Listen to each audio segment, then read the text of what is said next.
Thank you, gentlemen from Todd. I'll just highlight some of the executive branch budgets for general government area.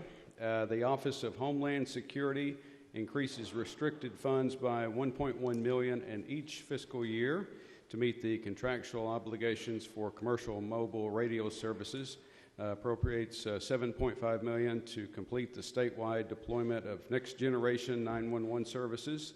In the Department of Veteran Affairs, increases general fund by $12.4 million in 25 and $5.6 million in 26, and increases restricted funds by $10 million in fiscal year 26 for personnel and operating costs associated with the opening for the Bowling Green Veterans Center. In the Military Affairs Department, increases general fund by $1.8 million in each fiscal year to provide the state match requirements for the National Guard Youth Challenge Program, and increases general fund by $1.5 million in each fiscal year to support operations at the National Guard locations, and increases general fund by $1.1 million in fiscal year 25 and $2.2 million in 26 to replace the loss of federal funds going to Kentucky Emergency Management. Also increases general funds by $8.3 million in 25 and $7.8 million in fiscal year 26 to implement the Kentucky Urban Search Rescue Team with personnel and equipment, and provides for $68 million in fiscal year 25 and $4 million in fiscal year 26 in bond funds for capital projects.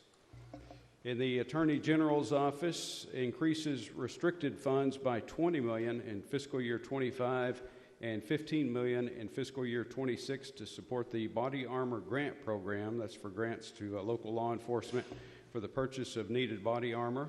Increases general fund by $1.199 million in fiscal year 26 and $2.9 million in 26. The first one's 25, then 26 to support the reorganization of the Child Support Program, and increases the general fund by $2 million in 25 and $2.1 million in 26 for the Commonwealth Attorney's Rocket Docket Program.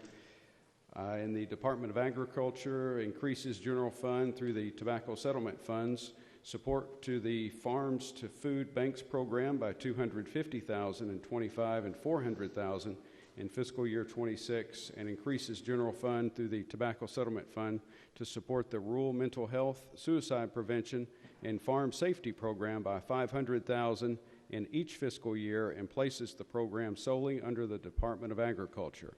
Also increases general fund support by $153,000 in fiscal year 24 and $443,900 in 26, and then $443,900 in fiscal year 26 to hire additional personnel in the Division of Emergency Preparedness, and increases general fund support by $553,000 in fiscal year 25 and a little over $987,000 in 26 to hire additional personnel in the Division of Regulatory Field Services. And finally, in the Auditor of Public Accounts, increases the general fund $2.25 million in each fiscal year to support lost revenue replacement for the counties for their audits. Increases general fund by $18,292,000 in 25 and $18,499,000 in fiscal year 26 to support the transition of the Cabinet for Health and Family Services and the Office of Ombudsman, if I can say that correctly, and administrative review to the Auditor of Public Accounts on July 1st of 24 as enacted in 2023's Senate Bill 48. Also increases general fund by $750,000 in fiscal year 25 to support the special audit of the Jefferson County Public Schools. And Mr. Speaker, that's all I have, and if I may, I'll yield back to the gentleman from Todd.